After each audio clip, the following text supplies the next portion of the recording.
goyang dumang yang ditampilkan oleh artis Cita-Cita atau apa ini. Sehingga kadang saya pengen menghadiri konsernya, hampir-hampir saja saya menjadi fans Cita-Cita tadi itu ya. Tapi saya kembali menyadari kalau apa yang ingin saya lakukan adalah perbuatan yang tidak terpuji. Kemudian saya mulai punya inisiatif yang menurut saya positif, yaitu daripada saya mendengarkan lagu dan goyangan tadi Cita-Cita itu, lebih baik saya meminta istri saya bernyanyi dan bergoyang ya, seperti Cita-Cita tadi untuk saya tanpa dibarengan musik, karena kebetulan istri saya dahulu pandai bernyanyi dan bergoyang. Apakah inisiatif saya ini diperbolehkan dalam ajaran Islam? Boleh sekali, enggak masalah, boleh, tidak ada masalah. Pak Yoyo mau praktek ya? Boleh nggak? Jadi hukumnya boleh suami dinyanyikan oleh istrinya, boleh, boleh, kan gitu. Dengan kata-kata cinta, lantunan syair itu boleh, nggak ada masalah. Bahkan dikatakan wanita ahli surga, wanita yang bisa membangkitkan syahwat suaminya. Dalam arti kata memang dia diberikan kesempatan seluas-luasnya kalau sama suaminya, boleh saja, gitu kan. Selama tidak ada hal-hal yang haram. Mohon nasihatnya Ustaz, saat ini usia saya 27 tahun dan sedang ikhtiar mencari istri. Ana mencoba meminta bantuan teman-teman yang sudah menikah namun qadarullah belum dapat. Kemudian ana mencoba ikut biro jodoh online. Akan tapi yang menawarkan diri untuk ta'aruf kebanyakan janda. Yang masih gadis malah nggak ada respon ya. Sedangkan orang tua ana menginginkan ana menikah dengan gadis, dan ana sendiri juga lebih srek dengan yang gadis, terutama yang bercadar. Mohon nasihatnya Ustaz. Saya mau nasihatin apa kira-kira? Ya ikutlah, di sini ada teman-teman buka pendaftaran gitu kan. Nggak usah online, di pengajian kita insya Allah ada pendaftaran, dan setahu saya teman-teman laporin ke saya itu kalau akhwatnya sudah lebih banyak mendaftar daripada ikhwah ya, jadi lebih banyak sekarang akhwat sudah banyak mendaftar siap menikah, dan insya Allah masih gadis. Ini mudah-mudahan ada jodohnya ya. Bagaimana peran Jibril saat ini? Allahu alam, saya nggak pernah ketemu Jibril, saya nggak tahu gitu kan. Kita tidak tahu, jangan tanya yang di luar batas manusia gitu. Nabi Muhammad SAW saya tidak tahu kapan Jibril datang, tidak pernah tahu, datang tiba-tiba ya, baru Nabi tahu gitu kan. Sahabat-sahabat juga kalau melihat Jibril melihat dalam poster manusia, bukan sebagai malaikat gitu kan. Itu yang terjadi. Kalau saya pribadi lebih jauh lagi ya, tidak mungkin saya tahu gitu. Ustadz, iblis tidak mati, apakah jin bisa mati? Iblis mati ya, bukan tidak mati, mati tapi nanti hari kiamat bersama dengan hancurnya kiamat iblis mati. Jadi dia mati. Apakah jin mati? Mati semua ya. Jadi semua mati. Ada doa Nabi SAW mengatakan ya, sesungguhnya Allah Qaum maha hidup, jin dan manusia mati. Ada hadis Nabi SAW, doa beliau begitu. Ustaz, anda pernah mimpi dijegal syaitan yang menyerupai satpam ya. Menyerupai satpam komplek rumah ana yang berusaha menjegal ana sholat subuh, dan beberapa hari kemudian satpam tersebut ternyata meninggal dunia. Apakah itu perbuatan syaitan? Tentu saja ya, ini kan mimpi. Syaitan memang begitu, bisa saja. Apalagi sholat subuh, memang sholat subuh itu kata kunci. Kalau kita dibuat takut-takut sholat subuh itu berarti dari syaitan memang, karena memang dia tahu kalau sholat subuh kita nggak bisa ganggu kita seharian sampai besok subuh lagi ya, dijamin. Besok sholat lagi dijamin lagi sampai subuh, nggak bisa diganggu sama dia. Bisa saja. Tapi kalau masalah satpam itu meninggal dunia beberapa hari kemudian itu karena ajal, nggak ada hubungannya sama mimpi anda gitu kan. Setelah berhubungan suami istri, apakah boleh sholat wajib hanya dengan wudhu tanpa junub, tanpa mandi? Nggak boleh lah. Ini iseng aja bertanya. Wajib mandi junub ya akhi. Atau mungkin yang nanya masih bujang kali ini, belum punya pengalaman ya. Belajar dari Pak Yoyo ya. Apa itu khurafat? Apakah benar itu adalah nama seseorang yang diculik ke alam jin, lalu setelah beberapa lama dikembalikan ke alam manusia? Dari mana ini? Ini yang disampaikan oleh antum itu khurafat. Khurafat itu kebohongan, kedustaan. Ini yang ditulis tadi contohnya, ini khurafat. Alhamdulillah terjawab sendiri. La ilaha illallah. Bolehkah meminum sperma pasangan kita? Tolong diuraikan Ustaz. Apa yang mau diuraikan? Ada saja ini yang bertanya. Sperma dalam agama Islam tidak dihitung najis. Sperma tidak najis dalam Islam. Makanya dalam hadis Bukhari jelaskan, Nabi Aisyah radhiyallahu anha pernah mengerok sisa sperma di celana Nabi, di sarung Nabi SAW, dikerok ya, tidak dicuci, dikerok saja yang kering dikeluarkan, lalu Nabi SAW gunakan kain tersebut untuk sholat. Dari hadis ini ulama fikih sepakat mengatakan sperma itu tidak najis ya, tentu dianjurkan agar tidak sampai menelan, tapi kalau itu pun terjadi, sebagian ulama fikih mengatakan karena dia tidak najis maka tidak ada masalah gitu. Tolong jelaskan bersumpah atas nama Nabi SAW. Ini seperti ujian ini, tolong jelaskan, lalu tanda tanya. Baik Pak Guru, saya jelaskan. Jadi orang mengatakan misalnya demi Nabi ya. Kalau dalam bahasa Arab dikatakan wan Nabi. Banyak orang-orang biasa di Mesir mengatakan begitu, demi Nabi, demi Rasulullah gitu kan. Nah ini kata-kata demi, ini dalam bahasa Arab waw kasam namanya, waw sumpah. Ini enggak boleh kecuali nama Allah Subhanahu wa taala. Kita harus menggunakan nama Allah SWT dalam sebuah, dan Nabi SAW sendiri mengajarkan kita untuk itu. Gitu. Tidak pernah ada satupun sahabat yang dinukil kepada kita mengatakan wan Nabi atau war Rasul, gitu kan. Tapi mereka menggunakan wallahi, demi Allah, dan Rasulullah SAW sendiri juga menggunakan itu. Ya. Dengan 3 lafadznya wallahi, tallahi, dan billahi. Saya wanita dan saya takut mati syahid. Apa doanya? Bolehkah berdoa agar tidak mati syahid yang dikriteriakan seperti terbakar, tenggelam, tabrakan? Nggak usah dibayangkan ini, terbakar, tenggelam, dibacot sama musuh, nggak usah dibayangkan itu. Saya sudah bilang tadi, itu tidak akan berpengaruh kepada orang yang sedang terjadi proses kematian. Karena orang kalau mati dalam Islam hanya lihat satu, malaikat maut cabut ruhnya, titik, nggak lebih daripada itu saja. Maka ini saja yang kelihatan, tidak lagi dilihat orang yang bacot badannya, luka badannya, itu sudah tidak ada lagi. Jadi nggak perlu takut, nggak perlu ada yang dikhawatirkan, gitu kan.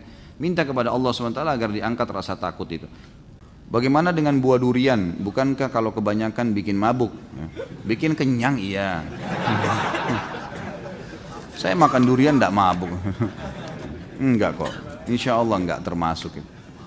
Ya. Jadi jangan semuanya ditarik ke masalah khamr ya. Jadi seperti apapun, antum makan nasi kalau makan satu bakul mabuk juga tuh. Jadi kekenyangan nggak bisa jalan juga kan. Jadi jangan dipakai istilah mabuknya itu. Mabuk itu memang betul-betul yang keluar dari jalur gitu kan. Oh dari akal fikirannya gitu. Nanti akhirnya demo semua penjual durian nanti. Itu buah halal. Sebagaimana halalnya anggur gitu kan. Anggur kan asal khamr ya. Dibuat dari situ. Tapi dia jadi halal karena dia masih buahnya. Selama buah insya Allah nggak masalah. Jika berkata sebenarnya khawatir diancam atau menyakiti hati. Kenapa kok harus diancam nih? Masa ada orang menikah diancam gitu? Kecuali memang dari dasarnya suka iming-iming nih, ya, mulutnya seperti ember macam-macam. Ngomong ini, ngomong itu, janji ini, janji itu. Ini nggak boleh memang, nggak usah janji-janji. Orang mukmin itu teman-teman sekalian bukan omongannya yang banyak, prakteknya. Ya, prakteknya. Sampai saya kadang-kadang bilang sama istri saya, kok kadang-kadang kata sayangnya mahal gitu. Saya tidak setiap saat mengucapkan gitu. Saya bilang sayang yang sebenarnya bukan di ucapan, lihat perilaku sehari-hari. Apa yang kurang dari kehidupan, apa yang kurang dari perhatian, apa yang kurang, itu semua harus itu dilihat lebih besar gitu kan. Kalau ada orang ngomong saya mau jihad, saya kalau gini, saya mau begini, ngomongnya besar tapi tidak pernah sampai mati jihad. Ada orang jihad 100 kali dipanggil 100 kali selalu hadir tapi tidak pernah ngomong.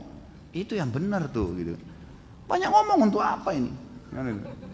Jika haram, atasan saya pernah bilang selama perusahaan membayar zakat maka keuntungan penjualan sistem ke bank konvensional akan menjadi halal. Ini akal-akalan dia nih. Bagaimana bisa dia mengatakan gitu? Apakah atasan saya masuk dalam golongan orang munafik? Tentu saja tidak kita katakan munafik, tapi dia salah dalam konsep itu. Bagaimana caranya uang hasil korupsi atau uang hasil riba, kemudian dia bilang kalau kita keluarin zakatnya jadi halal? Nggak bisa. Sama nanti orang tarik semua tuh, orang zina juga begitu, hasil zina yang penting zakat, gitu kan? Bagaimana menyikapi seorang pemabuk yang membuat saya resah atau mengganggu? Apakah saya tetap sabar atau saya pukul saja, Ustaz? Tinggalkan saja, nggak usah interaksi sama dia, gitu kan? Nggak usah berteman, nggak usah apa-apa. Kalau dia ngomong biarin aja. Ya tinggalin aja ya. Bagaimana jika tidak ikhlas dalam berzakat? Apakah tetap harus zakat atau tidak? Kenapa tidak ikhlas nih? Siapa yang kasih antum nafas? Siapa yang kasih antum mata? Yang kasih antum telinga? Yang kasih antum ilmu, otak bisa belajar? Terus kemudian Allah minta 2,5%. Itu pun 1 tahun plus kalau mencapai 85 gram emas. Terus tidak ikhlas? La ilaha illallah. Ya. Harus ikhlas saudara. Tetap keluar zakat, yang gitu. Gak bisa kalau antum tidak ikhlas berarti tidak diterima itu. Kata Nabi SAW, Inna Allah dalam hadis Abu Daud hadis Sahih, Inna Allah la yaqbalu min amalin illa ma kana khalisan liwajhi. Allah tidak akan terima sebuah amal soleh kecuali yang ikhlas karenanya, gitu kan? Kalau antum tidak ikhlas berarti tidak diterima. Tapi pertanyaan selanjutnya, apakah saya harus keluarkan zakat? Tetap harus keluar. Ikhlas gak ikhlas? Kalau tidak berarti jadi utang tuh. Karena zakat adalah rukun Islam, gitu kan? Gak bisa. Apakah mengambil gambar atau memfoto ustadz atau merekam suara ketika ustadz kajian untuk koleksi pribadi itu termasuk pembuatan mencuri? Kok ketawa? Tanya Pak Yoyo di hukumnya. Enggak, insya Allah ini nggak apa-apa. Karena dia itu bukan hak, artinya kecuali kalau memang ustadznya kasih syarat ya. Jangan ada yang foto saya, nggak boleh. Dia kasih syarat, maka orang mukmin harus patuh dengan syaratnya. Tapi kalau enggak, insya Allah enggak apa-apa. Di masjid-masjid banyak yang menghadiahkan bacaan surah Al-Fatihah ditujukan kepada para almarhum atau almarhumah dan juga kepada Syekh Abdul Qadir Jailani. Kenapa kok Syekh Abdul Qadir Jailani bukan syekh-syekh lainnya? Jazakallah khair. Tanya yang lakukan. Jangan ke saya kan. Kenapa dia lakukan? Kenapa cuma Syekh Abdul Qadir Jailani? Coba tanya ini. Jadi kalau saya tidak punya jawaban, saya tidak tahu kenapa melakukan, karena saya sendiri tidak melakukan itu. Allahu a'lam. Di bulan Ramadan sejauh mana suami istri boleh bermesraan? Mengingat yang dilarang adalah bercampur. Semuanya boleh, kecuali jima, kecuali berhubungan biologis sampai klimaks, menumpahkan sperma atau sampai klimaks ini yang tidak boleh. Tapi pelukan, ciuman itu semua dibolehkan. Dan Nabi dan Aisyah berkata dalam hadis Bukhari Muslim, Nabi SAW mencumbuin kami di bulan Ramadan, tapi beliau laki-laki yang paling bisa mengontrol dirinya, mengontrol diri. Cuma saya sarankan ke orang kayak antum janganlah. Saran saya nggak usah. Nah iya, nanti kalau kebablasan kan masalah. Tambah korinnya bisikin, sudahlah tanggung. Nah. Jadi hindarilah. Bagus kerja ya, kasih kebukaan yang lain. Nanti buka puasa silahkan. Sepuasnya sampai pagi. Ini yang bujang-bujang kesian nih dengar begini-begini. Bagaimana caranya menghilangkan najis waktu orang tidur mulutnya ketetesan air apa ini? Air ludah anjing sampai ke tenggorokan. Cara menghilangkan najisnya gimana? Allahu alam nih. Ini kasus baru nih. Bisa anjing masukin air liur di mulutnya gitu. Karena ini saya belum pernah temukan ya gitu. Seperti dia lagi tidur ngangap gitu terus anjingnya datang gitu. Ya semoga Allah maafin, semoga Allah hilangkan ya. Allah alam, saya tidak tahu jawabannya ini harus seperti apa. Karena tidak mungkin kita kumur-kumur sama pasir kan. Apakah apabila kita melihat kucing ditendang, bolehkah kita membalasnya? Nanti Tuhannya yang balas, Allah Subhanahu wa taala. Enggak usah Anda. Hanya tendang-tendangan berlanjut lagi.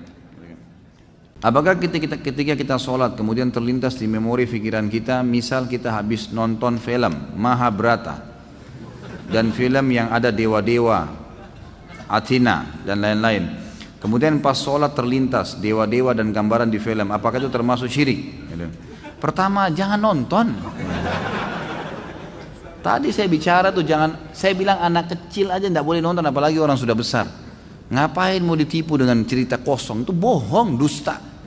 Dusta semua itu, jangan dinonton. Akhirnya kan lihat efeknya apa yang syaitan lakukan, dimunculkan dewa-dewa itu. Jadi nggak ingat Allah SWT. Itu bukan syirik tapi dosa. Tak, kalau syirik kalau anda bilang oh ini Tuhan saya, pas muncul gambarnya dia, anda bilang ini Tuhan saya, nah itu baru syirik, itu nggak boleh, gitu kan? Apakah sholatnya harus diulang? Padahal kita nggak ada niat untuk berpikir ke sana, namun pikiran akal kita menyimpan memori tersebut. Ya tentu saja tidak diulang, nah, kecuali kalau memang kita sudah sampai hal-hal yang membatalkan sholat, seperti misal syirik itu ya. menganggapnya oh ini berarti ini Tuhan saya nih, kita iakan terbawa dalam pikiran itu baru. Karena tidak boleh mengulangi sholat tanpa ada udzur syar'i. Udzur syar'i itu batal wudunya, belum masuk waktu baru ketahuan, salah menghadap kiblat, nah itu mungkin. Apa benar hadis yang berbunyi barang siapa yang melakukan hubungan suami istri di malam Jumat, Kamis malam, maka pahalanya sama dengan membunuh 100 Yahudi? Ini dari mana hadisnya? Hah? Ini hadis maudhu, dusta, nggak pernah ada. Sudah kalau mau berhubungan aja, nggak usah bawa hadis.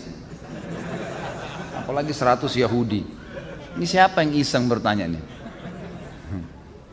Kalau mau bunuh Yahudi yang benar datang ke Palestina, nah itu baru benar. Kaifa haluka Ustaz Khalid? Alhamdulillah baik. Lama tak jumpa Ustaz, 2 minggu serasa 2 tahun. Rasanya kangen kalau nggak dengar tausiah Ustaz Khalid, dengerin di YouTube udah berkali-kali nggak bosan-bosan, sampai istri saya gerah karena yang didengar masalah poligami. Ceramah saya itu ada 300 judul. Poligami itu belum pernah judul khusus ya, cuma pertanyaan. Kenapa antum dengar yang itu? Gitu. Kan masih banyak yang lain gitu. Emang sengaja cari gara-gara kan gitu. Ana mau nanya, apakah ain bisa mengena ke barang atau hanya orang saja? Bisa ke barang. Bahkan di Saudi itu saya dengarkan dari para masyayikh, dari para ulama-ulama kita tuh bisa sampai merusak kendaraan. Ada mobil baru lewat, oh baru ya, bagus ya, itu bisa tabrakan itu. Makanya harus hati-hati. Caranya diobati dengan selalu mengucapkan Masya Allah, Tabarakallah. Nah kalau di Saudi itu sudah menjadi tradisi orang karena mereka faham sekali. Dan ada hadis Nabi, hati-hati teman-teman. Bunyinya gini, kata Nabi SAW, mayoritas umatku mati penyebabnya ain. Penyebabnya ain. Justru karena hasutnya orang. Jadi rumah tangganya orang bisa pecah, usahanya bisa bangkrut, badannya bisa sakit, itu karena ain. Dan obatnya sederhana. Obatnya setiap orang puji, kita mengatakan Masya Allah, Tabarakallah. Selalu begitu. Atau kalau kita memuji, kita juga mengucapkan. Walaupun antum tidak punya penyakit ain, tetap harus hati-hati. Setiap muji anak, muji istri, muji suami, muji kendaraan sendiri, Masya Allah, biasakan. Kalau di Saudi itu ditempel stiker tuh, Masya Allah, Tabarakallah, di mobil. Jadi orang begitu lihat mobilnya baca itu dulu, gitu kan. Di rumah juga begitu. Kalau kita masuk ke rumah-rumah yang bagus di Saudi itu pasti ditulis di depan pintu gerbangnya Masya Allah, ukirannya itu. Kalau kita kan banyak ayat kursi, banyak Allah dan Muhammad. Kalau di sana memang tulisan itu, dan memang itu perlu disosialisasikan, dibiasakan ya, karena memang itu caranya. Anak-anak kita baru lahir ada yang datang, lucu ya, Masya Allah. Kita yang bilang, oh rumah kamu bagus ya, Masya Allah. Kita selalu bilang Masya Allah. Itu usahakan di lidah kita. Apakah termasuk sihir orang yang mencari pesugihan dengan memelihara tuyul dan babi ngepet? Sebenarnya ada nggak si Ato? Ya, hanya cerita sinetron saja. Allahu alam. Saya tidak pernah berinteraksi sama tuyul dan babi ngepet ini. Tapi semua bisa terjadi. Namanya kuntilanak lah, apalah, pocong lah. Semua itu istilah. Istilah bagi syaitan-syaitan yang dipakai oleh dukun-dukun. Di Indonesia, mungkin di negara Arab ada lagi istilah yang lain ya. Kenapa hanya ada di Indonesia ya? Mungkin karena itu bahasa kita. Itulah yang diwaris-wariskan satu sama yang lain. Di kantor Ana selesai sholat duhur ada ustadz yang tidak zikir, tapi langsung berdiri kultum. Isinya mengajak jamaah zikir-zikir bid'ah. Apa ini? Dikit-dikit bid'ah. Jangan dengerin. Jalanin saja selama ini menurut Anda baik. Memangnya yang menentukan amalan diterima itu kalian. Kalau dikit-dikit bid'ah kita beribadah semakin terkekang. Bagaimana menyikapi ustadz yang seperti ini? Sementara saya mau tegur, cuma ilmu saya masih dangkal dan malas berdebat. Bagaimana membedakan ustadz yang syar'i? Ya tentu saja, ini tidak ada istilah ustadz syar'i ya. Ini istilah baru ini. Baik, kalau anda tidak punya ilmu jangan didebatin, tetap aja berzikir, gitu kan? Tetap berzikir, tetap anda jalankan sunnah Nabi SAW, sudah cukup insya Allah. Kalau tadi ditanya bagaimana membedakan ustadz, sebenarnya ustadz-ustadz itu kalau yang ustadz mengikuti sunnah Nabi tentu selalu punya dalil ya. Ini perkataan ini, firman Allah dalam surah ini kata Nabi SAW. Jadi tidak pernah dari dia, tidak ada pendapat pribadi. Jadi, umumnya maaf, saya bukan mengatakan pengajian kita ini secara khusus, tapi di sini juga tadi anda dengar setiap kali sampaikan sesuatu biasa kita sampaikan ada dalilnya. Ini loh hadisnya, ini loh ayatnya, gitu kan? Jadi punya panduan, jadi bukan karangan-karangan dari kita sendiri. Ada ustadz yang bisa mengetahui bahwa si A sakit paru-paru. dan ternyata benar apa yang Ustadz itu katakan, apakah itu berdosa jika kita percayai? Kenapa dulu ini? Mungkin Ustadznya dokter. Jangan buru-buru. Mungkin dokter tahu, oh dari nafasnya orang ini kayaknya paru-paru nih. Ini sudah pengalaman dia. Batuk ini tenggorokan gatal, oh ini gejala flu. Mungkin dia dokter. Tapi kalau dia tebak orang lewat, ini paru-paru. Nah itu dukun. Ini bukan ustadz, ini dukun. Jangan dipercaya ini. Ya. Apakah hadis ini palsu? Cinta tanah air sebagian dari iman. Oh iya. Ini palsunya palsu super nih. Dari mana ini cinta tanah air sebagian dari iman? Bagaimana hukumnya berhubungan suami istri saat seorang istri membayar hutang puasa wajibnya di luar Ramadan? Batal puasanya. Nah, ya. Sabarlah, ini suaminya. Masa nggak bisa sabar nih? Kalau setiap istrinya bayar utang Ramadan diganggu kan kesian. Kapan bayar utangnya? Ya nggak Pak Yoyo? Iya, harusnya begitu. Jadi kalau istri lagi puasa pulangnya habis maghrib, kan itu. Jadi batal puasanya kalau emang dibatalin oleh suaminya batal. Tapi ini tidak boleh semestinya. Semestinya si istri nggak boleh batalin, semestinya. Karena ini puasa wajib. Ketaatan pada manusia hanya kalau bukan berbau maksiat pada Sang Pencipta. Misal masalah sunnah. Kalau puasa Senin Kamis, puasa Ayyamul Bid nggak apa-apa dibatalin. Tapi kalau bayar puasa Ramadan ini wajib, nggak bisa. Hak wajibnya Allah kalau ketemu dengan hak wajibnya makhluk yang didahulukan yang mana? Hak wajibnya Allah, karena ini bayar utang Ramadan hak wajib Allah. Jadi di sini suami berdosa kalau dia batalkan puasa istrinya, istri juga berdosa, bukan udzur itu. Bukan udzur untuk membatalkan karena hubungan biologis ya. Ini juga nggak masuk dalam rukhsah, nggak ada rukhsah. Masih masuk dalam rukhsah kalau dia musafir malah, gitu kan? Lain kalau suami istri musafir, kemudian mereka membatalkan puasa dengan niat karena safar, maka itu boleh. Tapi nggak boleh direkayasa ya. Jangan nanti gara-gara mau berhubungan biologis kita safar keluar yuk balik lagi. Nah ini nggak boleh. Ya. Tentu di sini kalau dia lakukan, Allahu alam. Pendapat ulama khilaf tentang kalau orang melakukan di bulan Ramadan suami istri maka ada kafarah kan. Selain dia membayar utang Ramadan itu, misal suami istri di siang hari Ramadan berhubungan biologis batal puasanya. Tidak ada rukhsah, bukan karena safar, bukan karena sakit. Juga bukan karena udzur, gitu kan? Maka kemudian mereka batal puasanya karena berhubungan biologis. Ini selain bertobat kepada Allah, bayar nanti utang Ramadannya di luar Ramadan dan juga kena kafarah. Kafarahnya itu bebasin budak, kalau nggak punya maka puasa 2 bulan berturut-turut, kalau nggak punya maka memberikan makan 60 orang miskin, gitu kan? Tapi kalau misal di luar Ramadan, kayak pertanyaan ini, di luar Ramadan, ini yang berselisih pendapat ulama. Apakah juga orang yang bayar utang Ramadan kena denda kafarah kalau dia batalkan? Ini pendapat ulama, ada yang mengatakan tidak kena, ada yang mengatakan kena. Tapi pendapat yang paling kuat tetap kena. Karena permasalahannya dia sedang melakukan puasa Ramadan walaupun di luar Ramadan. Dan ini masih berhubungan karena Allah Subhanahu wa taala pada saat berfirman, "Fa'iddatun min ayyamin ukhar", gantikan dengan hari-hari yang lain. Ini yang diganti adalah puasa Ramadan. Berarti hukum Ramadan berlaku padanya walaupun di luar Ramadan. Seperti halnya di Palestina dan Syria yang lagi perang, jika suami berkehendak ikut jihad di sana, mana yang sebenarnya harus dia utamakan? Maaf, Ustadz, mana yang lebih utama? Pergi perang meninggalkan anak istri atau menjaga anak istri di rumah? Pergi perang tentunya. Para sahabat waktu dipanggil jihad oleh Nabi SAW ya tinggalkan istri anaknya. Istri anaknya sabar, memang sudah begitu. Semua istri Nabi SAW sabar. Anda harus sebagai seorang wanita punya iman yang kuat seperti baja. Tidak boleh malah menjadi penghalang. Ini ibu-ibu ini harus belajar. Kalau suami lagi mau pergi masjid, silahkan ke masjid, pahalanya besar gitu. Jangan ke masjid mas, di sini aja. Wah, makin dikendorin, gitu kan? Jangan. Ini saya ambil nggak ya kredit bank? Jangan mas, haram. Gitu. Gak apa-apa, ambil aja. Nanti kita tobat. Gimana caranya? Nggak boleh, harus menjadi orang yang mendukung kebaikan suaminya, gitu kan? Dan memang sudah begitu hukumnya. Kalau mau ditunggu urus anak sama istri, siapa yang pergi jihad? Berarti orang bujang-bujang semua. Kesian orang yang sudah nikah nggak dapat mati syahid. Dan ibu sendiri rugi tuh. Karena kalau suaminya berdiri kan bisa ditunjuk. Kan? Kamu ikut sama saya ke surga, kan luar biasa itu. Gitu kan? Mestinya kita memotivasi, semestinya gitu kan. Allahu alam. Dulu ketika masih anak gaul, saya masih suka nongkrong di kafe-kafe Kemang bersama teman-teman.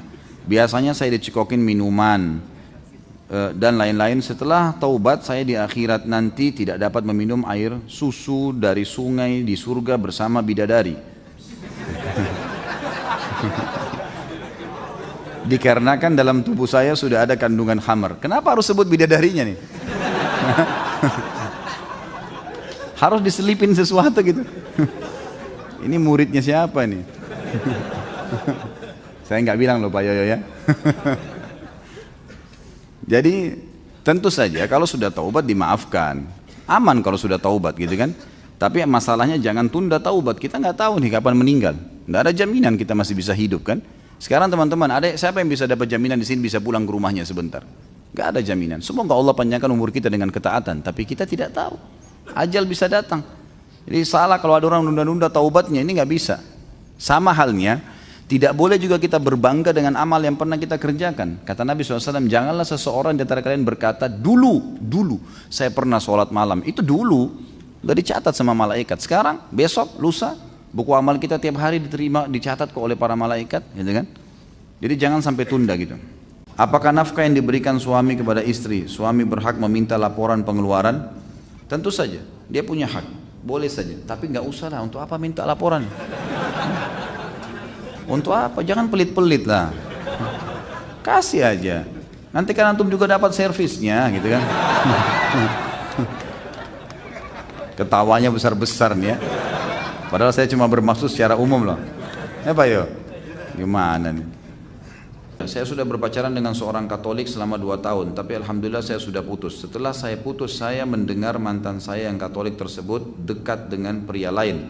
Dan suatu hari mereka pergi ke Bandung dan menginap. Apakah saya dosa jika saya berpikiran jika mereka berzina? Ini apa?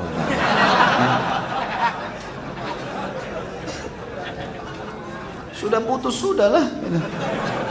Masa mau dicari tahu lagi ngapain segala? Antum harus bersyukur. Saya pikir tadi pertanyaannya, apakah saya sudah benar putusin dia? Jawabannya iya.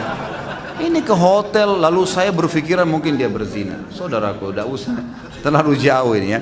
Saya sarankan teman-teman yang begini segera menikah dengan mukminah insya Allah, jadi aman. Tidak pikirin lagi perempuan seperti itu. Apa hukumnya merokok? Ini Pak Yoyo sudah tahu. Bukan saya. Sudah sering ditanya. Sahkah sholat kita apabila imam sholat berjamaah masih merokok? Sudah dijelaskan gitu kan. Rokok haram, nggak boleh merokok. Jangan merokok sudah. Semua dokter, semua ulama, semua pemerintah nolak. Coba. Apalagi mau argumen lebih kuat daripada itu? Ditulis pemerintah tulis rokok bisa membunuhmu. Mau nunggu apa lagi kata-katanya? Saya nggak tahu ini merokok membaca atau nggak baca. Gitu. Jelas-jelas tulisannya masih dilakukan. Nggak boleh haram. Gitu. Bagaimana hukumnya imam perokok kalau sholat? Kalau ada imam lain pindah di tempat lain. Kalau nggak ada dan antum memang tidak punya imam lain, memang harus dan imam tempat itu, maka ulama mengatakan hukumnya masih boleh. Asal memang dia bukan merokok sambil sholat, gitu kan? Loh iya, memang dia merokok di luar sholat. Dia kan sama dengan orang berbuat dosa di luar sholatnya. Lalu dia sholat, dia ikutin rukun-rukunnya semua syaratnya, sahkan sholatnya, gitu kan? Maka selama dia di luar sholat itu lain, tapi dalam sholat nggak boleh. Cuma kalau masih dapat imam lain, alhamdulillah lebih baik. Belum lama saya coba ta'aruf, tetapi sehabis pertemuan si akhwat tidak berkeinginan untuk lanjut ta'aruf sama ana. Dan akhirnya ana tidak percaya lagi untuk ta'aruf. Nah, apa yang harus ana lakukan kalau sudah ada perasaan seperti ini? Mana akhwat kita ini, kesian nih. Siapa akhwat yang siap nikah nih? Ayo. Kenapa putus asa, akhi? Tidak ada perempuan lain. Hah? Harus kuat, kan itu. Jangan kurung diri kita di sebuah persepsi atau kurung yang saya pernah bilang, bingkai kehidupan yang kita buat sendiri. Saya kalau tidak nikah sama ini saya gila. Gitu. Nanti gila benar nanti. Jangan. Ini tidak mau ya sudahlah, gitu kan. Cari yang lain, banyak makhluk Allah, masya Allah, hamba Allah penuh. Bahkan perempuan sekali lebih banyak daripada laki-laki, gitu kan. Bersangka baik, kalau antum di jalan Allah sudah benar, kemudian tidak jadi berarti kebaikan tuh. Jangan putus asa. Yakinlah dengan Allah, karena nikah adalah sunnah Nabi SAW. Pasti baik. Minta sama Allah petunjuk, insya Allah Allah akan kasih gitu. Dan saya sarankan teman-teman masih bisa mendaftar di sini, banyak kok kan. Bisa mendaftar di masjid kita ini, insya Allah akan ada biodata yang dikasih dan akan disatukan oleh teman-teman yang sudah membuat itu. Hari ini saya bekerja setengah hari karena saya ingin menghadiri kajian Ustadz. Karena jika saya kerja full, saya akan terlambat menghadiri kajian Ustadz dan juga telat sholat maghrib. Bagaimana pendapat Ustadz? Apakah yang saya lakukan ini benar? Ini bagaimana cara jawabnya nih? Hah? Kenapa kok Ustadz selalu yang dibawa-bawa nih? Hah? Benar nggak ini gara-gara majelis ilmu gitu? Tentu kalau antum punya akad di kantor nggak boleh, akhi. Kalau akad kantor antum kerja sampai jam 5 sore, ya jam 5 sore. Kalau mau lebih aman, pamit. Siapa yang bertanggung jawab di kantor? Khusus hari Rabu misalnya, saya mungkin pamit untuk keluar jam sekian. Bisa nggak? Karena ada majelis ilmu yang saya mau sampaikan. Oh nggak bisa gini-gini, baik. Apa konsekuensinya? Mungkin gaji saya dipotong untuk hari itu setengah atau apa? Nggak masalah. Atau saya ganti dengan jam lain di hari lain saya lembur. Apa negosiasi coba sampaikan gitu kan?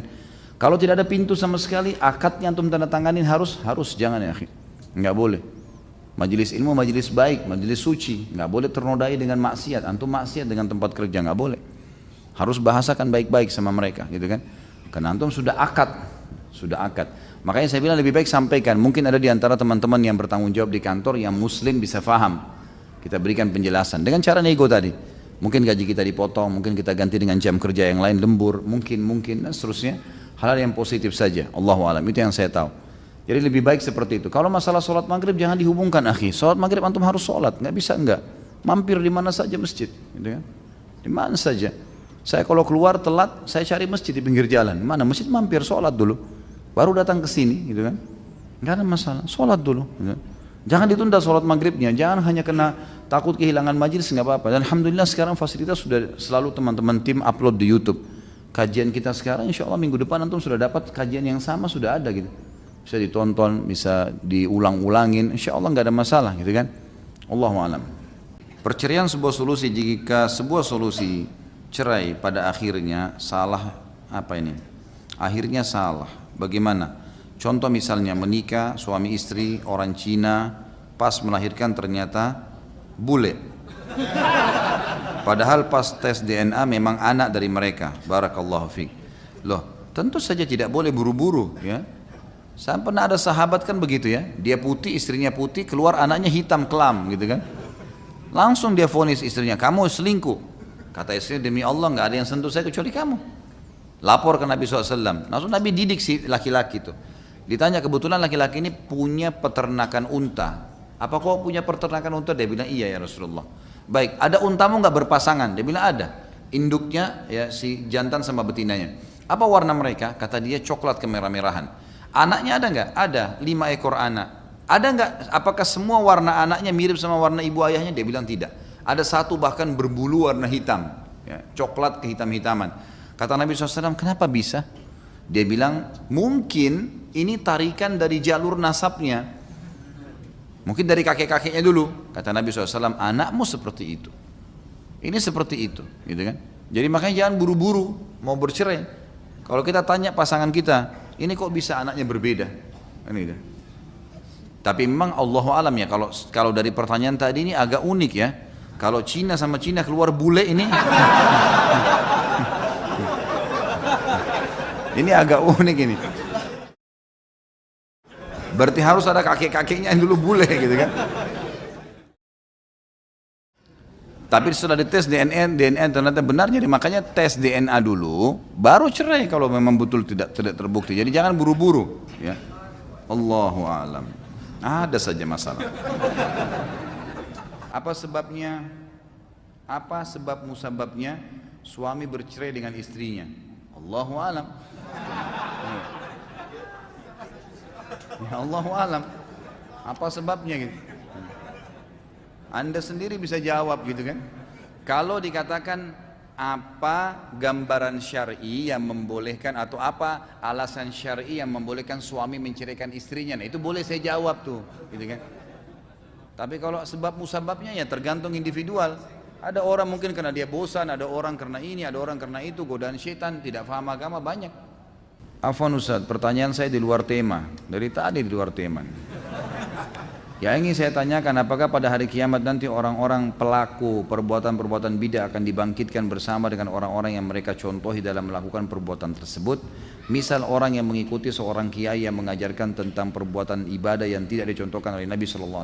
Apakah orang-orang yang mengikuti perbuatan kiai tersebut akan dibangkitkan bersama dengannya? Mohon penjelasannya Ustaz.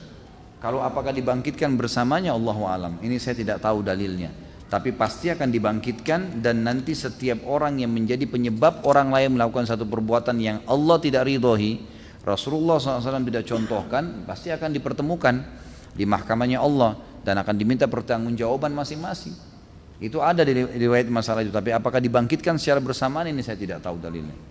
Bagaimana cara menasihati kakak yang jika diajak sholat berjamaah di masjid mengatakan aku nggak mau kelihatan riya karena sholat dilihat orang. Yang penting kan sudah sholat di rumah, nggak perlu dilihat orang. Inilah waswas syaitan. Harus dilawan, gimana caranya? Perintah Allah dan Rasulnya begitu? Ini waswas syaitan ini, tidak boleh. Tapi jika kira ada tahlilan berjamaah, beliau datang dengan mengatakan kita ini hidup bermasyarakat, nggak bisa hidup sendiri. Kalau kita mati siapa yang mau ngubur kalau bukan tetangga gitu kan? Ini waswas syaitan luar biasa, ini permainan syaitan ke dia. Sampaikan apa adanya, tugas Anda sampaikan saja, selebihnya doakan, kita nggak bisa mengubah orang itu. Bagaimana menyikapi keluarga yang masih percaya kepada peramal? Sama saja, nasihati ya. Bagus kalau semua begini pertanyaannya nih. Saya tinggal jawab, nasihati, selesai. Apakah makan di depan orang yang berpuasa dosanya sama dengan berzina di dalam masjid? Allahu alam, ini dari mana nih? Kok perumpamaannya disamakan dengan zina dalam masjid? Zina dosa besar dalam masjid lagi. La ilaha illallah. Ini tidak ada dalilnya, Allah alam, saya tidak tahu itu ya. Yang jelas orang makan di depan orang puasa tidak dosa ya, tidak dosa dia, tapi itu makruh hukumnya. Kalau memang dia ada uzur, memang dia, misal seorang istri lagi haid, suaminya lagi puasa, kemudian dia masak di dapur karena dia mau makan, dia berbuka puasa. Adabnya dia nggak makan depan suaminya. Tapi kalau dia makan depan suami atau depan orang puasa, kalau dia punya udzur nggak berdosa dia, nggak berdosa. Ya, ini juga hal-hal mendasar yang mesti diketahui. Sebagaimana boleh seseorang Muslim, ini fatwa para ulama umumnya, bolehkah seorang Muslim menjual makanan di bulan Ramadan? Boleh. Karena ada orang yang ada udzurnya, ada orang musafir, ada orang non Muslim, gitu kan, ada orang yang haid dan nifas, ada orang yang sudah udzur. Banyak gitu kan. Jadi bukan berarti harus diharamkan semua orang, enggak. Nanti akhirnya orang Islam enggak punya makanan, akhirnya beli sembarangan dari orang non muslim. Enggak, ini masih boleh, tapi tentu ada adab-adabnya gitu kan. Ada adab-adab yang harus diketahui. Apakah ini, kenapa iseng bertanya gini nih? Apakah hukum mabuk karena minum khamr sama dengan mabuk karena cinta?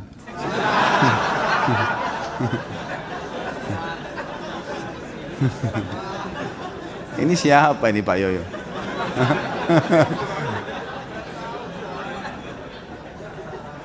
Karena orang yang mabuk cinta juga sama, tidak bisa berpikir secara rasional. Sebagaimana orang yang mabuk karena khamr. Ada teman Ana sudah ikut pengajian, tahu hukumnya, tapi masih saja tetap pacaran karena begitu cintanya atau mabuk cinta dengan wanita yang dicintainya. Ini sebenarnya orang-orang yang masuk di alam itu saja yang menggunakan istilah mabuk, gitu kan? Tidak ada, dari zaman Nabi SAW, Nabi SAW mencintai istrinya Aisyah, tapi tidak mengatakan mabuk cinta, tidak ada itu istilah, gitu. Ini cuma istilah yang digunakan saja, beda tentunya ya. Kita berbicara masalah konsumsian, ya, dikonsumsi dalam tubuh manusia dari cairan ataupun serbuk tadi. Jadi beda ini. Tentu masing-masing punya hukum ya. Kalau dia pacaran hukumnya haram, nggak boleh. Pacaran sebelum nikah haram, pacaran sesudah nikah halal. Ya, makanya nikah dulu, akad nikah, dan sudah panjang lebar sering kita ingatkan masalah itu. Ustaz, bagaimana acara di TV seperti infotainment kalau kita tonton, apakah kita berdosa? Ya, tergantung beritanya, tapi mayoritasnya dosa. Gitu ya. Gosip ini orang gimana? Hah? Ghibah. Alhamdulillah ada diingatkan sama guru kita. Ghibah itu nggak boleh. Jadi tidak usah tonton. Tapi enak Ustaz, memang enak, asyik. Jangan salah loh. Loh iya. Saya pernah kasih contoh, kalau nonton film Hollywood, film Bollywood, enak nggak? Enak bagaimana enggak didatangkan artis yang gagah, yang cantik, ahli, action segala, terus dikatakan enggak enak. Asyik tuh nontonnya memang, tapi dosa masalahnya. Kan gitu. Setiap dosa, setiap berbuat dosa, dia akan menarik kadar kekhusyuan seseorang. Jadi kadar kekhusyuan kita turun pada saat kita berbuat dosa itu, teman-teman. Jadi ini hati-hati.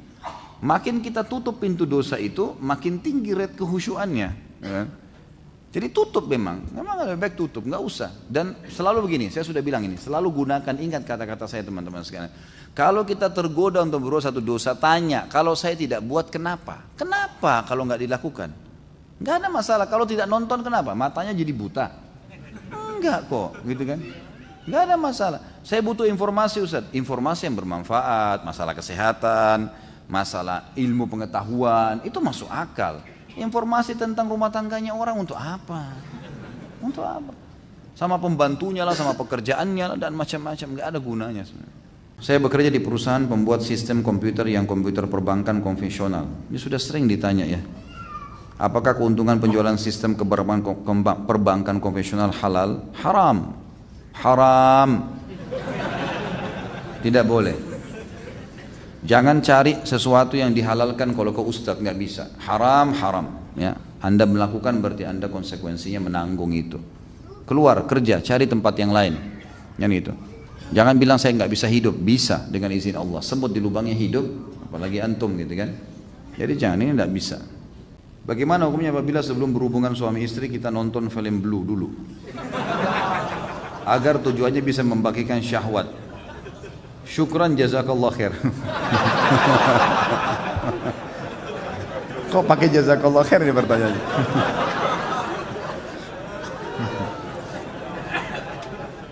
Ada saja yang hilangin ngantuk ya. Tidak boleh akhi. Nggak boleh nonton begitu, gitu kan? Nonton itu pertama antum dukung zina. Yang kedua antum lihat auratnya orang. Yang ketiga akan terusak normalnya seksual antum gitu. Hanya antum membayangkan orang lain, pasangan kita setengah mati rangsang, kita membayangkan orang lain.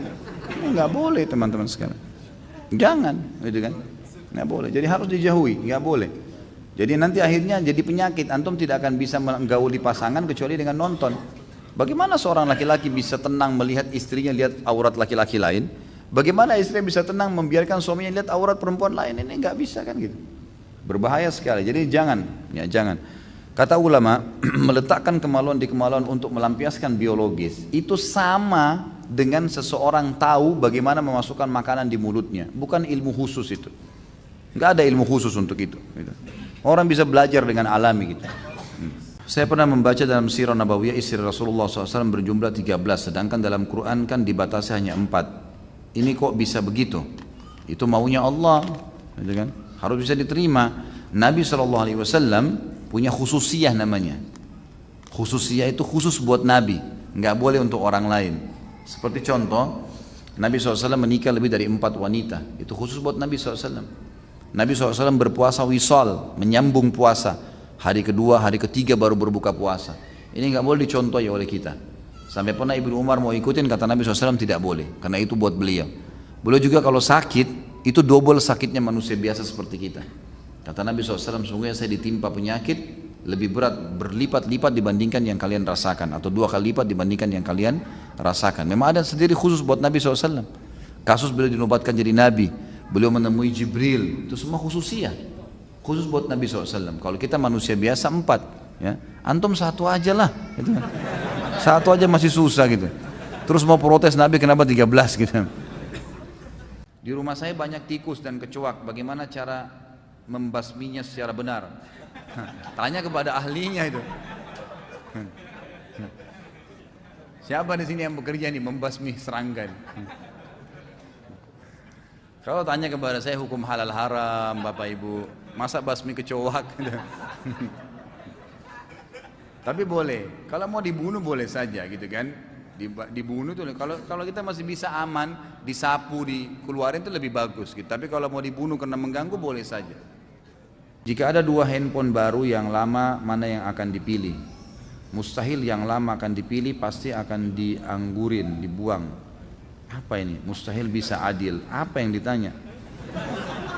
Jika berlaku adil adalah hukumnya wajib, untuk apa menjalankan sunnah yang jika dikerjakan malah bisa menjerumuskan ke hal yang menyebabkan seorang menjadi tidak adil. Begitulah pernyataan balik yang dilemparkan istri kepada suami ketika sedang mendengarkan ustadz menjelaskan poligami. Bagaimana menyikapi pertanyaan ini? Maaf ustadz, ujung-ujungnya bukan cari gara-gara. Gimana tuh Pak Yoyo? Jelas-jelas cari gara-gara ya. Jadi sabar aja gitu kan. Begini aja, ini selalu poligami. Ini teman-teman yang mau poligami harus jadi ahli perayu. Belajar merayu dong. Masa nggak bisa taklukin istri gitu kan? Bukan dengan kekuatan, dengan rayuan, dengan hadiah. Masa mesti diajarin? Ya harus bisa lah. Nggak bisa perempuan tuh pakai perasaan. Kalau antum datang mau poligami dengan power, saya akan menikah, pokoknya tidak mau tahu. Itu, salah. Jadi ajarin, nggak boleh. Rayulah, taklukin dia, gitu kan? Jadi mungkin dengan bercanda, mungkin dengan ini, mungkin dengan apa saja kebutuhannya dipenuhi ya, itu insya Allah bisa, gitu kan? Gak usah terlalu banyak tanya poligami lah. Ya. Nikah aja dulu, lancar dulu. Nanti kalau sudah lancar semua, sudah mau melangkah ke langkah selanjutnya baru ada praktek khusus sama saya nanti. Apa hukumnya bagi pedagang yang meminta tolong dengan dukun agar dagangannya laris? Dosa besar. Dan kalau dia percaya dia bisa kufur. Nggak boleh teman-teman sekalian. Dagang biasa dagang. Dagang itu modalnya halal, produknya halal, sistemnya halal. Percaya teman-teman, demi Allah laku. Nggak usah pakai dukun, nggak usah pakai pelaris ini. Nggak perlu. Terima uang, tepuk-tepuk uangnya. Siapa nggak tanya itu? Kenapa tepuk-tepuk? Supaya laris. Pokoknya kertas bisa ngelarisin. Nggak ada hubungannya, nggak ada hubungannya sama sekali. Coba teman-teman, pelajari ilmunya itu, cari modal yang halal. Kemudian produknya juga berkualitas bagus, jual baju yang memang bagus, warnanya, coraknya, segala macam, sesuai dengan syariat. Laku kok insya Allah. Sistemnya juga jangan pakai hal-hal yang berbau riba atau dolar dan seterusnya. Insya Allah laku. Di Saudi dekat Masjid Haram semua orang kaya raya itu banyak, nggak ada pakai pelaris tuh. Dagang biasa, jual sandwich, jual jus, laku, orang laku, kan gitu. Jadi tidak perlu semua ini teman-teman sekalian ya. Semoga Pak Ustaz selalu bahagia dunia akhirat. Amin, sama-sama. Bagus juga kalau semua penanya begini nih, mendoakan. Apakah sedekah untuk orang tua yang sudah meninggal masih bisa diterima? Jika sedekah itu dari anaknya, tentu saja. Jelas, hadis Nabi SAW riwayat Bukhari Muslim kan. Kalau anak Adam meninggal dunia, maka semuanya amalnya terputus keluar dari 3 sumber, diantaranya sedekah jariyah. Ya, sedekah yang dikeluarkan oleh orang-orang yang menjadi ahli warisnya setelah dia meninggal. Saya ingin menanyakan, apabila melihat wanita auratnya secara tidak sengaja lalu kita segera memalingkan pandangan kita, apakah itu berdosa? Dan apakah ada pembersihan dosanya? Ustadz pernah bilang mendengarkan musik di mall dan tidak sengaja tetap ada pembersihan dosa itu. Tentu saja kalau tidak sengaja, beda hukum melihat ya. Karena Nabi SAW sendiri mengatakan, pandangan pertama ya, bukan rezeki. Ini fatwa lain ini, bukan dari saya ya. Jadi pandangan pertama itu belum dihitung, belum dicatat. Dan pandangan selanjutnya yang dicatat. Pandangan pertama ini ulama rincikan adalah tatapan yang tidak sengaja dan segera memalingkan. Bukan pandangan pertama melotot sejam gitu kan. Itu salah. Apakah mendatangi dukun urut juga tidak dibenarkan? Saya pernah mengalami patah tulang dan berobat melalui dukun urut. Bagaimana hukum pengobatannya karena proses penyembuhannya tidak dapat diterima akal sehat? Apakah ada sihir di dalamnya? Ini sama juga butuh rincian tadi saya. Ada orang murni alami, seperti misalnya orang olahraga tiba-tiba kejang betisnya, lalu kemudian diurut sembuh, bisa terjadi kan? Refleksi bisa terjadi. Orang sakit kepala diurut sembuh, ya, itu insya Allah tidak ada masalah. Tergantung ini dia pakai apa nih? Kayak tadi misalnya, alangkah baiknya kalau memang ada teman-teman yang langganan dengan tukang-tukang urut, biasanya gitu ada yang dipanggil ke rumah, gitu kan? Ya mungkin sesama jenis laki-laki sama laki-laki mungkin bapak-bapak, teman-teman ikhwah capek lalu ada langganannya, boleh ditanya. Muslim ya misalnya, terus kemudian ditanya, bagaimana ini? Apa ini sebenarnya yang dilakukan ini? Urut apa? Oh ini refleksi Pak, murni gini. Ada gunakan jin? Enggak ada. Ya sudah, alhamdulillah. Kita tanya, enggak masalah.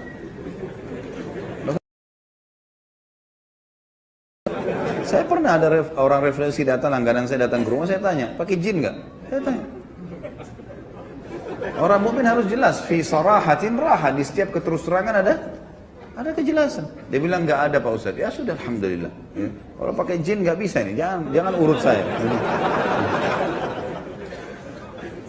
Di rumah saya jika ada yang ingin mengadakan acara, contoh pernikahan beberapa hari sebelum acara, mereka datang ke tempat orang tua setempat atau kiai membaca Al-Quran kecil, lalu didoakan oleh beliau, dan ketika pulang Al-Quran tersebut diletakkan di atas pintu bertujuan agar saat acara tidak turun hujan. Apakah ini termasuk hal yang salah? Salah, jelas salah. Nggak ada hubungannya Al-Quran ditaruh di atas pintu hujan tidak turun. Nggak ada relevansinya sama sekali. Sama dengan kalau pasang lukisan ayat kursi, saya pernah bilang walaupun 10 kali 10 meter, terus antum mengkhayal ini bisa ngusir syaitan. Nggak bisa teman. Ngusir syaitan kalau dibaca. Hah? Mau tahu kalau syaitan ada dekat Quran? Sekarang kalau antum tidak bisa tidur malam hari, ambil Quran coba baca. Ngantuk gak? Hah? Ngantuk gak? Kok ketawa sih? Yang buat antum ngantuk itu syaitan. Karena kalau nonton TV gak ngantuk. Baca Quran ngantuk, berarti ada syaitannya di situ kan? Ada syaitan. Jadi salah kalau orang bilang saya pegang Quran terus kemudian syaitannya terbakar gara-gara kesentuh Quran, itu nggak benar. Tapi kalau kita baca iya, kita baca iya. Quran suci, gitu kan? Tentu syaitan tidak bisa sembarangan menyentuh Al-Quran. Tapi kalau apakah begitu Al-Quran kita sentuhkan ke sebuah tempat lalu kemudian membakar syaitan, itu tidak pernah ada riwayat berhubungan dengan. Tapi baca iya, baca pasti membakar syaitan, nggak mungkin tidak. Ayat-ayat Al-Quran bisa memusnahkan dan membunuh syaitan itu. Selama ini kita melihat kecelakaan pada saat mudik merupakan musibah. Berdasarkan yang Ustaz sampaikan, berarti mereka mati syahid karena kecelakaan berkendaraan. Benarkah demikian? Benar, itu dalil yang ada. Bagaimana dengan kecelakaan kereta api yang banyak memakan korban? Bila ini disebut mati syahid, mengapa tempat kejadian kecelakaan itu menjadi tempat angker atau banyak penampakan? Bagaimana menyikapi ini? Mana yang angker itu? Coba. Mana yang angker? Angker itu menurut Anda. Gak ada. Tidak ada rukun tayangan dalam Islam. Tidak ada tempat angker. Gak ada. Orang yang mati, kalau dia beriman senang di kuburannya. Kalau dia orang ahli maksiat sedang disiksa. Gak ada waktu ruhnya keluar gentayangan ganggu orang. Gak ada itu. Gimana caranya? Kita sudah punya konsep dasar dalam Islam. Saya pernah kasih contoh. Kalau ada satu rumah orang pernah bunuh diri, di Indonesia pernah saya tanya jemaah saya, mau beli nggak rumah yang ada orang bunuh diri? Nggak mau Ustaz. Kenapa? Takut. Ada ruh gentayangan nih. Baik, saya kasih contoh nih. Orang gantung diri, bunuh diri, ada banyak orang tidak mau beli rumahnya. Kita simpan contoh ini. Contoh yang lain, orang dibunuh sekeluarga. Mau dibeli rumahnya nggak? Nggak mau Ustaz. Kenapa nggak mau? Ya karena ada ruh gentayangan. Saya bilang jelas dalam agama tidak ada ruh gentayangan dalam Islam. Mustahil. Nabi SAW menyebutkan dalam hadis Bukhari, kalau orang beriman maka ruhnya akan keluar lebih mudah dari air dari mulut kendi, kemudian akan masuk ke dalam kuburan dan akan menikmati kuburnya taman dari taman surga. Kalau orang fasik, orang muslim banyak dosanya, dan orang kafir akan masuk ke dalam neraka, akan masuk ke kuburan dan akan menjadi lubang dari lubang neraka sampai hari kiamat. Enggak ada waktu untuk mengganggu orang, gitu kan? Jadi enggak ada ruh gentayangan, enggak ada tempat angker, enggak ada. Orang tabrakan di situ sudah selesai tabrakan, matang ajalnya mati. Udah dibersihin kotorannya selesai, gitu kan? Gak ada masalah. Kalau Anda mengatakan banyak tempat angker, berarti orang-orang yang tinggal di kuburan tuh angker tuh. Tapi tinggal jaga kuburan, tiap hari makan, minum, gitu kan? Saya pernah masuk kuburan Jeruk Purut yang di Kemang itu, di tengah-tengah kuburan ada orang tinggal banyak. Sama anak cucunya tinggal di situ, nggak ada masalah. Gitu kan? Jadi pemahamannya harus diperbaikin nih. Saya ikut salah satu bela diri. Di situ kita belajar mengolah tenaga dalam, sehingga kita bisa belajar mengenal benda dengan energi tenaga dalam yang ada. Misal bisa membaca dengan mata tertutup. Apakah itu tersebut ilmu sihir? Sihir ini. Bagaimana bisa membaca dan tutup mata? Hah? Di luar alam manusia itu. Bagaimana caranya tutup mata baca? Coba tangkap secara akal. Enggak mungkin ini. Ya? Dan teman-teman sekalian, semua ilmu tenaga dalam bagian dari sihir. Gak usah belajar tenaga dalam ini. Bela diri, keterampilan silahkan. Keterampilan pedang, mana, ketangkasan tangan, kaki, silahkan. Tenaga dalam, untuk apa? Ya. Di zaman Nabi SAW banyak loh ahli pedang. Zubair bin Awam itu bisa membelah dua badannya tentara kafir, orang Mekah. Dibelah dua dengan pedang. Ada di antara antum bisa belah dua manusia sekarang? Bagaimana kemahirannya itu radhiyallahu anhu? Luar biasa Zubair radhiyallahu anhu. Dia bisa belah dari kepalanya orang itu dengan pedang, terbelah sampai kemaluannya loh, terbelah dua orang itu. Saya pernah jelasin di kisah sahabat kan, kisah Zubair bin Awam itu waktu tablik akbar. Bagaimana itu teman-teman sekalian? Bagaimana Ali bin Abi Thalib bisa menebas juga orang kafir dari bawah, dari kemaluan ditarik ke atas sampai ke dekat hidungnya terbelah, gitu kan? Itu luar biasa mereka. Itu luar biasa. Ada keterampilan-keterampilan yang luar biasa dikuasai sahabat. Itu enggak ada. Tapi memang keterampilan, ketangkasan yang dia latih itu lain.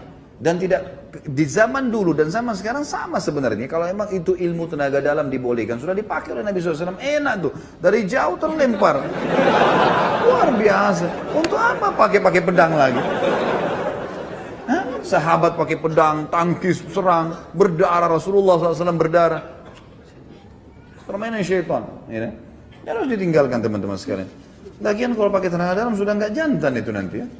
Hadapin, datang gitu kan. Lihatkan ketangkasan. Jangan tersinggung ya. Jangan tersinggung. Tapi kalau tersinggung juga apa boleh buat? Saya sebagai pelaut sering berlayar, berminggu, bahkan pernah berbulan-bulan. Masturbasi atau onani dan melamun lagi hubungan suami istri. Apa ini? Sambil menatap foto istri. Apakah ini bid'ah?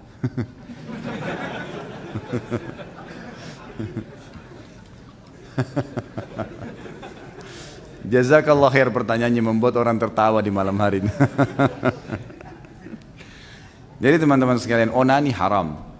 Nggak boleh dalam Islam.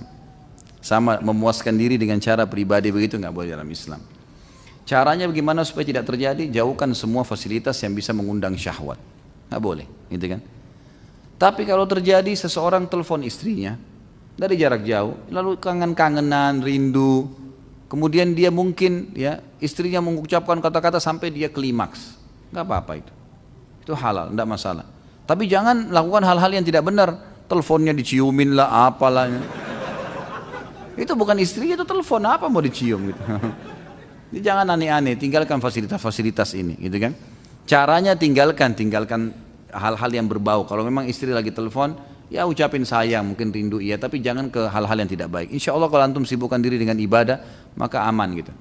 Onani ini dibolehkan kalau istri yang melakukan pada suami, karena masuk dalam firman Allah Subhanahu wa taala yang berbunyi a'udzubillahi minasyaitonir rajim, nisa'ukum harthun lakum fa'tu harthakum anna syi'tum wa qaddimu li anfusikum.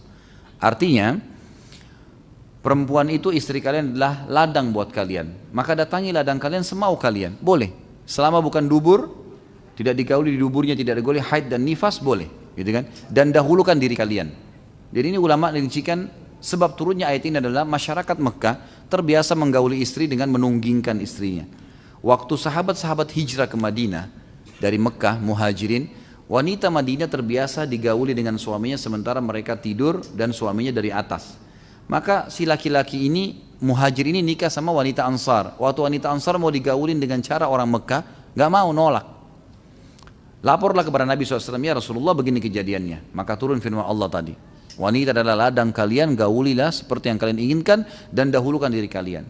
Jadi ibu-ibu tentunya harus bisa memahami juga ayat ini. Kalau suaminya pengen gaya tertentu itu gak apa-apa. Asal jangan hal-hal yang haram, seperti dubur gak boleh. Gitu kan? Tidak boleh, dan boleh mendahulukan diri sendiri dalam arti kata boleh membahasakan kepada pasangan saya mau begini, saya mau begitu, nggak ada masalah.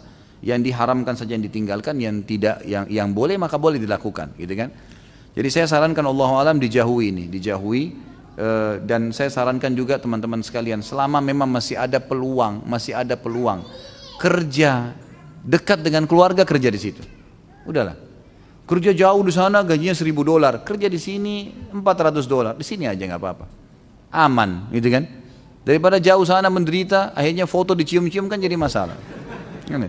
Jadi lebih baik jangan. Allahu a'lam.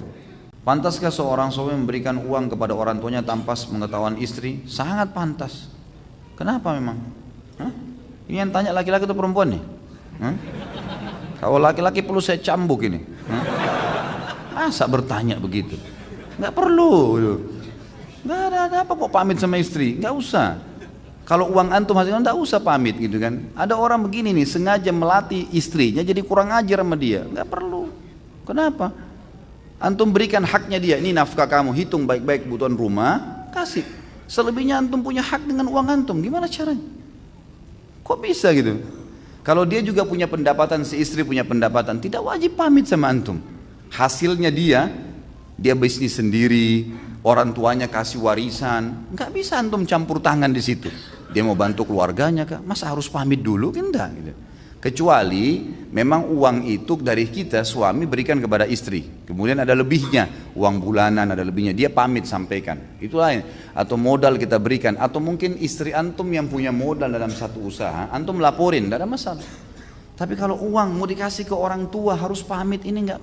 Orang tua itu kan wajib dibakti oleh suami, jelas nggak hukumnya? Jadi ini bukan masalah, oh kok keras sekali sama istri, bukan masalah keras. Kita letakkan batu pada tempatnya, maka akan rapi bangunan tuh, gitu kan? Harusnya begitu. Tetap istri disayangi, dicintai, dilembuti, semua haknya didapatkan sama dia. Tapi jangan kita melampaui batas, gitu. Ada orang subhanallah beli pulsa minta sama istrinya. Semua gaji dikasih istrinya, dia sendiri seperti orang merengek sama istrinya. Ini mana ar-rijalu qawwamuna 'alan nisa ini? Hah? Ini harus diperbaikin, nggak boleh. Ya, jelas ya. Pokoknya kalau dekat sama saya harus jadi jantan benar tuh. Hah? Nggak bisa setengah-setengah. Ada orang yang sumpahnya mengatakan sumpah ketabrak semut. Apakah sumpah tersebut termasuk berbahaya? Apa ini iseng apa? Hah? Ketabrak semut. Untuk apa ini? Apakah sumpah itu berbahaya? Ya mungkin berbahayanya karena dia permainkan sumpah itu. Tapi untuk apa sumpah begini? Ngomong yang bermanfaat, nasihat, sesuatu yang bermanfaat, ambil ilmu dari orang. Ya akhi, orang mukmin dan mukmin itu tidak boleh ngomong kecuali yang bermanfaat. Man kana yu'minu billahi wal yawmil akhir falyakul khairan aw liyasmut. Itu kaidahnya. Siapa yang mengaku beriman pada Allah dan hari akhir, dia harus mengucapkan emas, yang khair, yang baik. Ambil ilmu dari orang. Kalau saya targetnya, kalau saya pribadi, setiap kali saya ketemu orang, saya dapat ilmu apa dari orang ini? Saya selalu coba bertanya sesuatu yang merupakan kelebihan dia apa nih, supaya saya bisa dapat manfaat. Jangan kosong, atau dia dapat manfaat dari saya. Itu prinsip. Maka teman-teman kalau mungkin ada interaksi sama saya, mungkin pernah datang, saya nggak mau ngomong kosong tuh. Sesuatu apa sih yang bermanfaat? Ada yang bisa bermanfaat, sesuatu yang kita bisa tanya, ambil ilmu, atau dia dapat ilmu, dia konsultasi, silahkan. Kalau kosong untuk apa? Nggak ada manfaatnya. Karena umur kita berjalan kan, harus targetnya dari pahala ke pahala, dari pahala ke pahala. Apalagi nih, apalagi, harus begitu. Karena buku amal kita dicatat terus gitu. Maka jangan sia-siakan teman-teman. Cukuplah waktu-waktu dulu kita suka buang-buang waktu kosong. Kalau kita lihat buku amal kita dulu mungkin yang sering kita ngomong kosong, main gaple lah, main catur lah, buang-buang waktu. Apa manfaatnya? Dari mana itu orang bilang belajar perang dari catur? Bohong tuh. Mana bisa kuda jalannya L? Hah? Emang begitu orang di medan perang?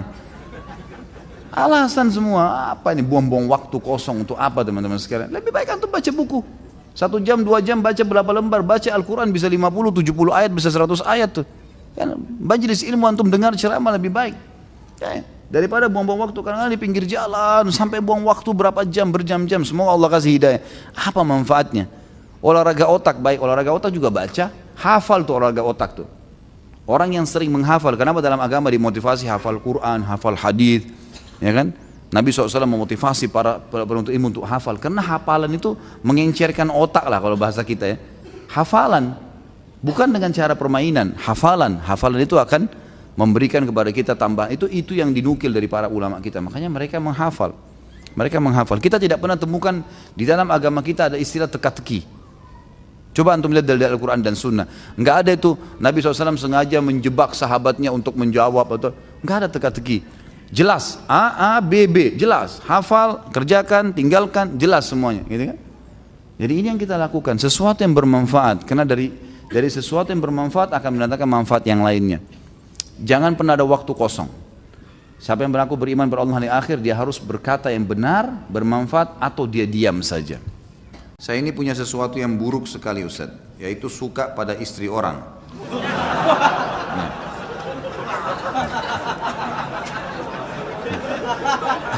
Antum yang kasih ana nih. Baik.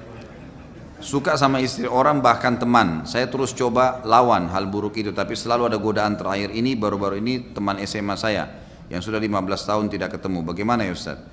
Kajian rutin Riyadhus Shalihin itu setiap apa saja, ya. Tentu saja antum harus lawan, akhi. Nggak boleh, harus diperbaikin, gitu kan? Tidak ada dalam Islam poliandri, lawan dari poligami ya. Poliandri itu berarti seorang perempuan punya 2 orang suami. Dalam arti kata, kalau suami tidak boleh, apalagi laki-laki yang bukan suami. Suami kan halal berhubungan ya, tapi dilarang, haram poliandri. Perempuan punya 2 orang laki-laki. Karena ada hadis Nabi SAW yang berbunyi, tidak boleh, diharamkan salah seorang di antara kalian itu menimpahkan sperma ya, di atas sperma saudaranya. Karena ada suaminya, nggak boleh sama sekali. Ini penyakit teman-teman sekalian. Jadi yang mengalami ini harus betul-betul meninggalkan. Taubat nasuha kepada Allah SWT. Sujud kepada Allah, betul-betul minta agar diselamatkan. Dan saran saya, kalau belum menikah maka segera menikah, karena memang syaitan mengetahui kelemahan antum di situ, gitu kan? Maka ini harus dihindari, ya harus dihindari, segera dilawan, tidak boleh dibiarkan sama sekali. Jadi kalau pertanyaan bagaimana, maka cara saya tadi adalah taubat nasuha kepada Allah SWT, lalu segera menikah kalau belum menikah. Kalau sudah menikah, maka lampiaskan semua cinta, kata-kata sayang, apalah, tatapan mata, cumbuan, semua pada pasangan halal kita. Karena biar bagaimana teman-teman sekalian, kalau terlampiaskan, sudah tumpahkan sperma kalau laki-laki di rahim perempuan istri kita, maka redam itu. Beda dengan kalau tidak berhubungan sama sekali. Makanya ulama membahas peka sekali dalam bab zina. Zina itu akan dibuka oleh syaitan pada saat memang seseorang itu diupayakan bertengkar dengan pasangannya sehingga tidak berhubungan biologis. Di situ terbuka pintu zina, karena dengan dia emosi, dia nggak mau bergaul kan, dan tidak mau berhubungan intim sama pasangannya, ini membuka pintu zina.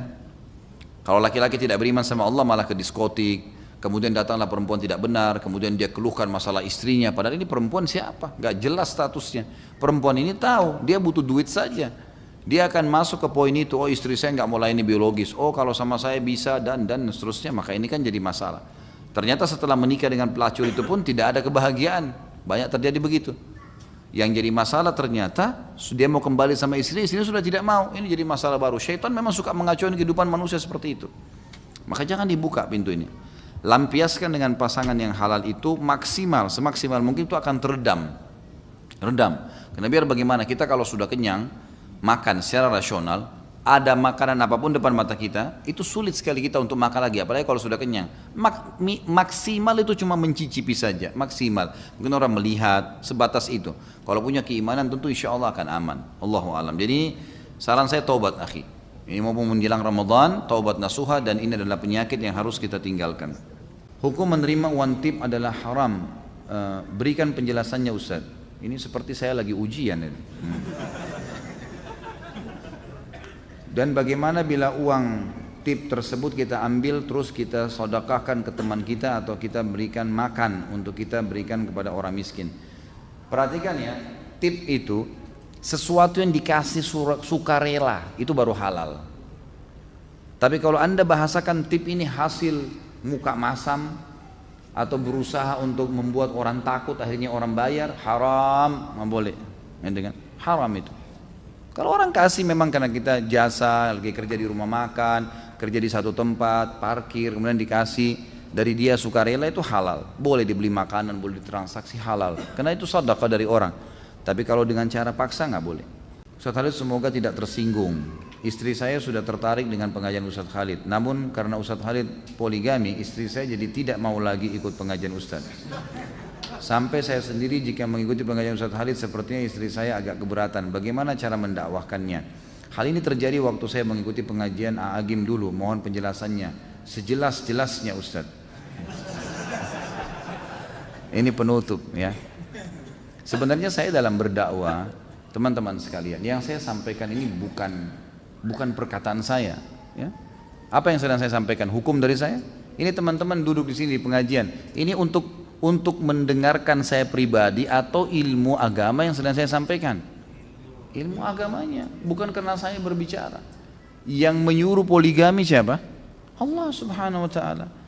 Saya melakukan juga, saya sebagai praktisi karena perintah Nabi SAW. Berapa kali istri saya tanyakan, kenapa kak poligami? Karena perintah Nabi. Saya katakan begitu. Dan saya selalu mendakwahi dia, mendakwahi istri saya supaya bisa menerima hukum Allah SWT ini, sambil saya doakan semoga hati mereka terbuka. Dan saya melakukan itu. Kalau masalah kasus saya menyampaikan hukum Allah lalu istri anda tidak mau dengar, tidak mau lagi datang pengajian saya, silahkan. Terbuka sekali pintu. Masih banyak selain dia insya Allah yang mau hadir. Gitu kan? Ya, saya tidak pernah terganggu dengan 1, 2 orang, 10 orang yang berhenti ikut pengajian. Karena saya menyampaikan bukan hukum saya, hukum Allah Subhanahu wa ta'ala. Kalau dia mau benar, dia ikutin pengajian, tidak ada hubungannya. Masalah dia belum bisa menerimanya, dia berdoa kepada Allah SWT karena ilmunya masih kurang, gitu kan?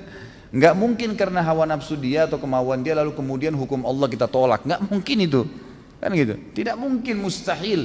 Siapapun dai yang takut kepada Allah, lalu karena dia tidak mau poligami lalu dia mengatakan jangan poligami jemaah, nggak bisa. Allah Subhanahu wa taala yang perintahkan, walaupun dia belum mengerjakannya, dia harus menyampaikannya, hukum Allah Subhanahu wa taala. Itu kan? Kalau masalah dia tidak mau hadir, silahkan, ahlan wa sahlan. Mau hadir, alhamdulillah. Yang penting saya menyampaikan ilmu Allah Subhanahu wa taala, dan saya doakan mudah-mudahan Allah membuka hatinya. Biasanya justru orang yang kritis nanti malah dia yang hebat menerima itu. Ya. Biasanya begitu. Ya, mudah-mudahan insya Allah, gitu kan? Seperti itulah. Kalau antum mau hadir pengajian yang antum hadiri itu bukan istri yang mengatur. Kenapa harus diatur sama istri? Majelis ilmu antum wajib hadirin. Kalau istri nggak suka terus kita nggak hadir, nggak ada hubungannya. Kan itu. Harus ar-rijalu qawwamuna 'alan nisa. Laki-laki yang menentukan perempuan. Kalau perlu kamu harus hadir ke pengajian ini. Kita yang tentukan, bukan dia yang tentukan. Kok terbalik nih? Kan itu. Harus perempuan dipimpin oleh laki-laki, bukan perempuan yang pimpin laki-laki. Jangan dibalik. Kalau dibalik jadi kacau semua nih nanti. Sudah hukum Allah begitu teman-teman sekalian. Dan dengan dipimpinnya perempuan bukan berarti perempuan terhina. Justru perempuan dengan fitrahnya butuh dilindungi dan dipimpin. Memang gak bisa jadi pemimpin. Memang gak bisa, fitrahnya begitu.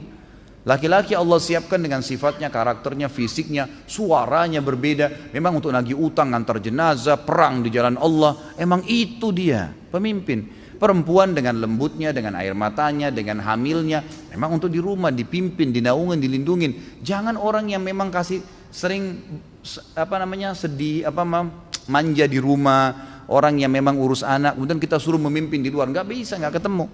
Kan itu. Jadi harusnya majelis ilmu yang antum hadir kapan antum mau. Dan jelaskan sama dia gitu kan. Masalah kita belum bisa menerima hukum Allah satu, jangan membencinya. Membenci hukum Allah berarti membenci Allah sebagai penerima hukum. Saya dan siapapun teman-teman dai akan menyampaikan yang benar kalau dia takut kepada Allah Subhanahu wa taala. Allahu alam. Mudah-mudahan Allah membukakan hati-hati setiap orang muslim untuk bisa menerima hukum-hukum Allah Subhanahu wa taala. Dan ingat teman-teman sekalian, majelis ilmu gunanya untuk mengubah kita menjadi lebih baik. Kalau memang kita tidak bisa berubah menjadi lebih baik, maka tidak usah hadir majelis ilmu, gitu kan? Ilmu tujuannya untuk menambah ilmu kita, mengubah kita menjadi lebih baik, lebih patuh kepada Allah. Dan dunia ini sebentar, kita akan lalui menuju akhirat. Semua orang yang menolak hukum Allah di dunia, wallah, demi Allah teman-teman, menyesal di akhirat. Menyesal, oh coba dulu saya terima, udah gak bisa, udah meninggal. Allah yang terapkan, tidak mungkin salah hukum Allah SWT. Kita yang harus bisa adaptasi. Kenapa Allah buat Ramadan sebulan ya? Allah maunya begitu, patuh. Kenapa nggak sehari aja Ramadan ya? Allah maunya begitu. Kenapa asar 4 rakaat ya, duhur 4 rakaat? Kenapa nggak digabung aja jam 2 sekali 4 rakaat? Loh Tuhan, kamu maunya begitu. Kitanya harus belajar, gitu kan? Kalau kita protes susah, nggak terima. Di akhirat rugi, di dunia juga rugi, kan gitu. Jadi harus hukum Allah diterima, pencipta. Jadi harus fahamin ya, masalah ini. Allahu a'lam. Nah, ini masalah mertua, baik. Ustadz, anak mau curhat, 2 minggu sudah nggak ketemu Ustadz. Rasanya sudah kayak 2 tahun. Ini benar nggak ini?